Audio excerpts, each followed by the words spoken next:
बिस्मिल्लाहिर्रहमानिर्रहीम। अस्सलाम वालेकुम। मेरा नाम मुर्शिद खान है। फॉरेक्स मुर्शिद ट्रेडिंग कम्युनिटी की तरफ से मैं आपको फॉरेक्स मार्केट का वीकली एनालिसिस दूंगा। ये मेरा फर्स्ट एनालिसिस है और आपका रिस्पांस देख के इंशाल्लाह इसको कंटिन्यू करेंगे।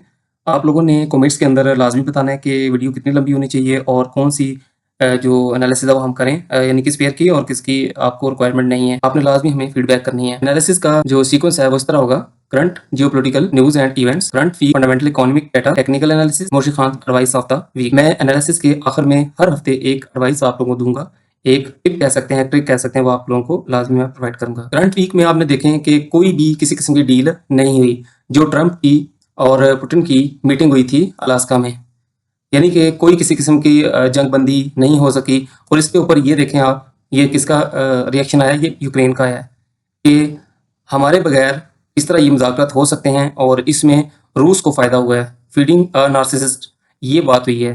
तो अब फर्दर ये बैठक दोबारा हो सकती है, लेकिन उसमें जो यूक्रेन का सदर है उसको बिठाया जाएगा, लेकिन उसका एक ही मौक़िफ़ है, दो टोक, पहले सीज़ फायर हो तब हम मुज़ाकरात पे बैठेंगे। जबकि पुतिन का जो मौक़िफ़ है वो ये है कि एक तो यूक्रेन इसमें शामिल ना हो नेटो में, दूसरे नंबर पे जो हथियार की सप्लाई है वो बंद होनी चाहिए यूक्रेन को, जो कि यूरोपियंस की तरफ से की जा रही है। Current week fundamental economic data, ये मुआशी इशारे हैं जिसमें आप देखें कि मंडे को कोई खास इतना इवेंट नहीं है। ट्यूसडे वाले दिन 19 तारीख को कुछ लो इम्पैक्ट इवेंट्स हैं और ये फेड का एक मेंबर जो है बोमैन, ये स्पीक कर रहे हैं। यार इनके जो कमेंट्स होते हैं ना, या इनकी स्पीच होती है, उसके दौरान ये कुछ ना कुछ हिंट्स देते हैं रेट कट के बारे में, इकोनॉमी के बारे में, तो बात दफ़ा बहुत अहमियत इख्तियार कर जाते हैं। अच्छा, इसके अलावा क्रूड ऑयल इन्वेंटरीज का डाटा होता है। अगर जो ऑयल पे ट्रेड करने वाले दोस्त हैं वो इसको देख सकते हैं। अगर ज़्यादा इन्वेंट्री आती है तो बिरिश होगा। ऑलमोस्ट ऑयल तो वैसे भी बिरिश चल रहा है। अच्छा, इसके अलावा जो एफओएमसी मिनट्स हैं, अच्छा कुछ कुछ ट्रेडर जो नए ट्रेडर हैं खासकर, वो इसको समझ होते हैं कि एफओएमसी डाटा है या एफओएमसी इवेंट है, जबकि ये मीटिंग जो एफओएमसी की हो चुकी होती है उसके मिनट्स जारी होते हैं। मिनट्स के अंदर कुछ अगर कोई एक्स्ट्रा बात हो तो वो इम्पैक्ट कर सकती है, अदरवाइज ये नॉर्मल है। इसके अलावा 21 अगस्त को थर्सडे वाले दिन जो है ये कुछ एफएमसी के मेंबर्स स्पीच कर रहे हैं। अनएम्प्लॉयमेंट का डाटा है, अगर ये 200K पे आता है अनएम्प्लॉयमेंट, तो ये उसको सपोर्ट करेगा डॉलर को। और अगर ये अनएम्प्लॉयमेंट 250K हो जाती है तो ये बहुत ही बिरिश होगा इस डॉलर के लिए, और उसके अगेंस्ट हम गोल्ड को बुलिश देखेंगे। अच्छा, इसके अलावा ये मैन्युफैक्चरिंग इंडेक्स है, ये आप देख सकते हैं कि इसकी फोरकास्ट बहुत कम की गई है। अगर इसी तरह होता है तो ये भी जो है ये नेगेटिव इम्पैक्ट डालेगा डॉलर। अच्छा, पीएमआईज हैं, ये डेफिनेट जिस तरह फोरकास्ट की गई है, अगर इसके अगेंस्ट कम आते हैं तो भी ये डॉलर को जो है ना ये नुकसान देंगे, डॉलर को जो है ना ये बिरिश करेंगे। अच्छा, ये बहुत ही ज़बरदस्त किस्म का वीक है। इसके अंदर बहुत फैसला होना है इसका कि इस वक्त जो हमारा गोल्ड है ये किस डायरेक्शन में जा सकता है। बिकॉज ऑफ के ट्रंप ने खुद ही वार्निंग दी थी कि अगर ये मेरी बात नहीं मानता तो मैं इसका जो है ना ये इसको नुकसान उठाना पड़ेगा। हो सकता है वो टैरिफ्स लगा दे या कोई और इस तरह की बात हो। और ज़ेलेंस्की जो है उसकी अपनी स्टैंडिंग्स हैं। तो इस वीक में अब देखें, या तो बैठक हो जाएगी, जितने भी स्टेक होल्डर्स हैं रशिया, यूक्रेन और अमेरिका, बैठ के तो हो सकता है मुज़ाकरात कर लें और डील हो जाए, सीज फायर हो जाए। अगर हो जाता है तो फिर आप गोल्ड को बिरिश देखेंगे, अदरवाइज मुश्किल है। इसके अलावा ये जो फंडामेंटल इकोनॉमिक डाटे में सबसे जो इंपॉर्टेंट है वो आपका है ये फ्राइडे वाले दिन 7 बजे शाम को फेड चेयर पावल स्पीक्स है, ये आपने देखनी है। ठीक है, इसके अलावा जैक्सन होल सिम्पोजियम है, ये इवेंट ऐसा है जिसमें बहुत सारे जो फिनांस के लीडर्स होते हैं, इंडस्ट्रिस्ट होते हैं, बैंकों के प्रेसिडेंट्स होते हैं, वो इसमें शामिल होते हैं, जो इकानमी की अपकमिंग देखते हैं, एम्प्लॉयमेंट्स को देखते हैं, लेबर मार्केट को देखते हैं। तो ये इंपॉर्टेंट है काफ़ी ज़्यादा। तो ये जब मीटिंग्स होती हैं, इसकी जो मिनट्स आते हैं या जो इसके ऊपर सहाफ़ियों के सवालात होते हैं या जो प्रोग्राम्स होते हैं वो आपने देखने हैं। ऑलमोस्ट 370 जो मेंबर्स हैं इसमें जैक्सन होल सिम्पोजियम इवेंट में होते हैं। ठीक है, तो ये हमारा फंडामेंटल इकोनॉमिक डाटा है जो कि इस वीक में होगा। टेक्निकल एनालिसिस, ये हमारे की लेवल्स हैं, इसका आपने खास ख्याल रखना है कि इन लेवल्स के ऊपर ही आपने अपनी ट्रेड प्लान करनी है। इसके अलावा आपने ट्रेड प्लान नहीं करनी, किसी किस्म की कोई ट्रेड इसके अलावा आपने नहीं देखनी। ठीक है, हमारे जो खासकर फॉलोअर हैं फॉरेक्स मुर्शिद ट्रेडिंग कम्युनिटी को जिन्होंने ज्वाइन किया हुआ है वो खास ख्याल रखेंगे इस चीज़ का। अब हम चार्ट्स के ऊपर चलते हैं, चार्ट्स देख लेते हैं। ये डॉलर का चार्ट है। सबसे पहले हम डॉलर का चार्ट मंथली में देखते हैं, क्योंकि हमने ट्रेड करनी होती है डॉलर के रेफरेंस से। ठीक है, उसको हम एनालिसिस करते हैं और गोल्ड पे हमारी ट्रेड होती है, तो इसको हम देखते हैं। अगर ये बेरिश होता है तो हम गोल्ड को बुलिश ट्रेड करते हैं, अगर ये बुलिश हो तो उसको हम बेरिश देखते हैं। तो आपके सामने ही है सारी सूरत हाल इसकी। आप देखें कि जब इस एरिया से ये निकला है ना, इस जगह पे ये देखें, अब इसको इसने नहीं क्रॉस किया, अगर ये क्रॉस करता तो हम इसको मजीद बुलिश दे सकते थे। इसको क्रॉस करने के बजाय यहाँ से बाउंस हुआ है। अब जो समझ आ रही है ना, ये चीज़, ये रूम इसके पास खाली है। इससे पहले इसका मुड़ना मुझे तकरीबन नामुमकिन लगता है।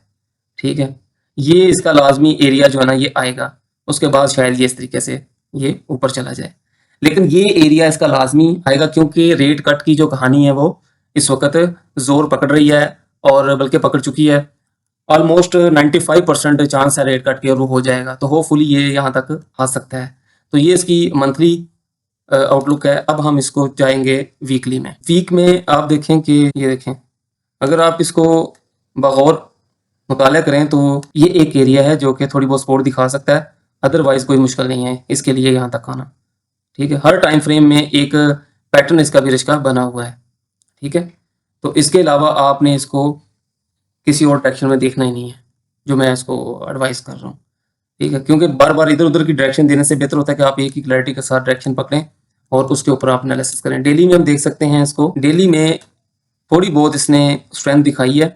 ठीक है, जो कि आप देखें ये एक एरिया है इसका, जो मैंने वीकली में भी मेंशन किया कि ये जब तक मार्केट, ये देखें, ठीक है, अदरवाइज अगर ये यहाँ पे मार्केट इसको लूज कर देती है तो फिर हम इसको यूं और ये देख सकते हैं ऐसे, क्योंकि जब तक ये दिन आने हैं तो रेट कट की जो प्रेशर है वो इसके ऊपर ज्यादा बनती जाएगी, तो ये नीचे आ सकता है। अब हम देखते हैं इसके अगेंस्ट गोल्ड को, सबका प्यारा गोल्ड। अब देखें कि गोल्ड ने इधर एक वॉल्यूम लगाया था बहुत बड़ा, उसके बाद मार्केट नीचे आ रही है। सब लोग ये समझ रहे थे कि ये इसकी एक बेरिश मूवमेंट है। नीचे आते वक्त इसका वॉल्यूम कम था और एकदम से यहाँ हालात ने पलटा खाया और ये मार्केट आपके सामने देखें इस एरिया को छोड़ के रीटेस्ट, और उसके बाद किसी जगह भी इसने कोई प्रॉपर परफेक्ट कोई रिट्रेसमेंट नहीं दी। मार्स वाई ये देखें, यहाँ से जब उठी है ना ये रीटेस्ट है और उसके बाद हल्का सा ये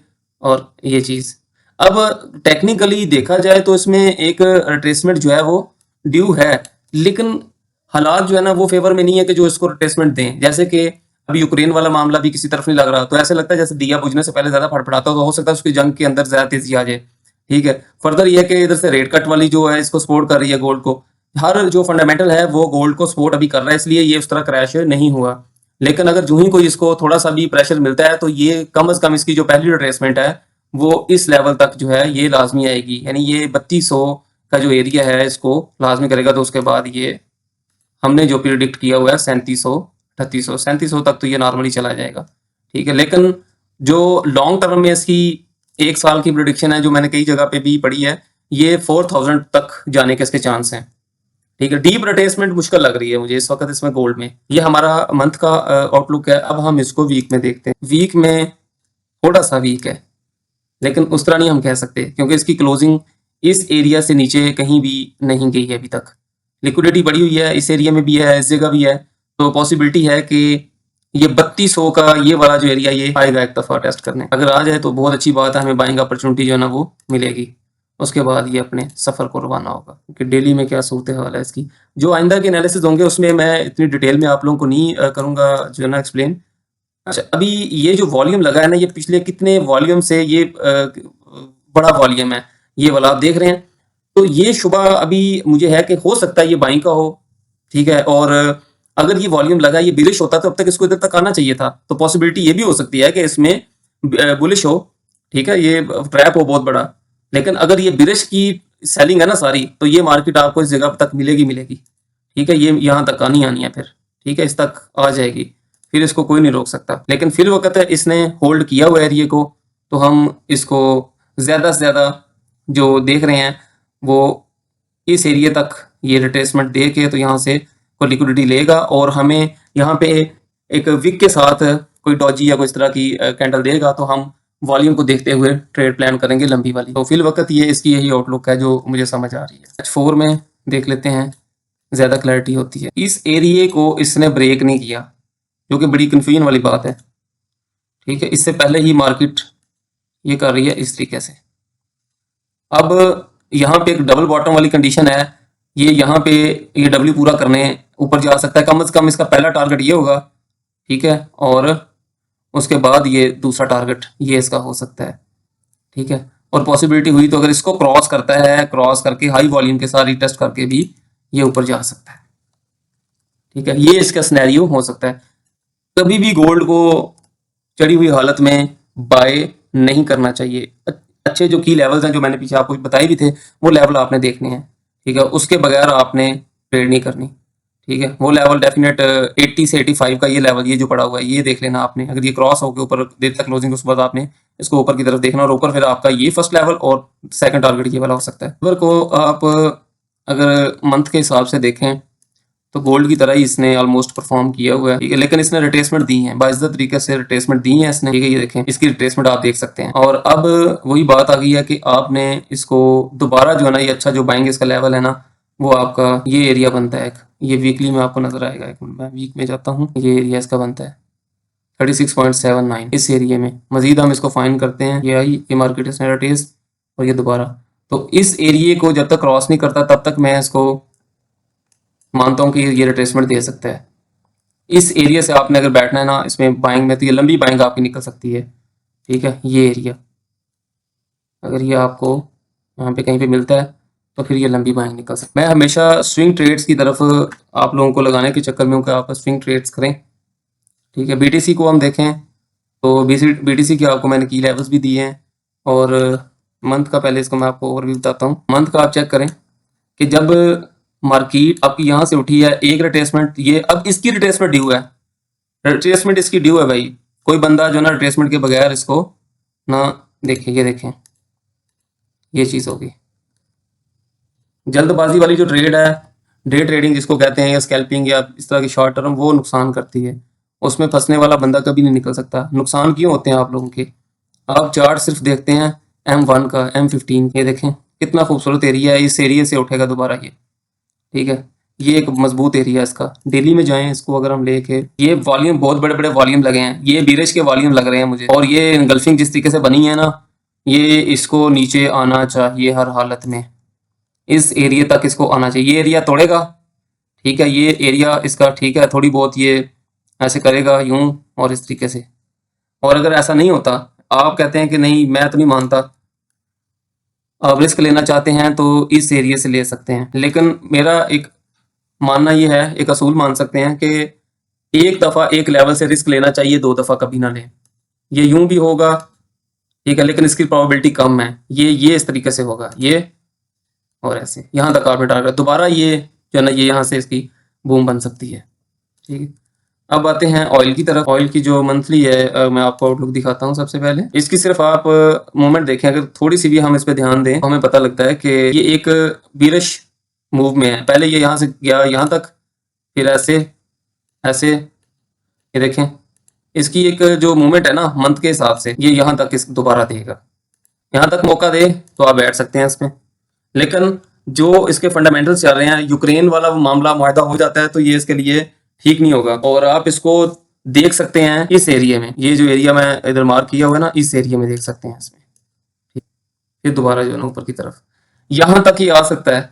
ये 45, 42, 43 का एरिया है। टाइम लेगा लेकिन यहाँ तक इसके आने के चांस मौजूद हैं। वीक में भी इसकी बिल्कुल डायरेक्शन क्लियर लग रही है कि ये बिरिश में आप देखें कैंडल्स बड़ी हैं, बाय में कैंडल्स उस तरीके से ताकत वाली नहीं बन रही। ये लेवल्स आपने नोट डाउन कर लिए होंगे उम्मीद है। मेरी आज की एडवाइस आपके लिए कि एक ही लॉट साइज आपने अपनाना है। काउंट आपका अगर $1000 का है, या आपका है $500 का, या है $10,000 का, एक लॉट साइज सिलेक्ट करें in accordings with your money management. ठीक है, जो आपकी मनी मैनेजमेंट है कि आप 2% एक रिस्क लेना चाह रहे हैं या 1%। वैसे मैं रिकमेंड करूंगा 1% रिस्क के हिसाब से अपने लॉट साइज सेलेक्ट करें, और उसको 6 मंथ कम से कम रखना है। 6 मंथ से पहले चेंज नहीं करनी लॉट। ठीक है, तो पावर ऑफ कंपाउंडिंग के तहत आपका अकाउंट बिल्डअप हो जाएगा।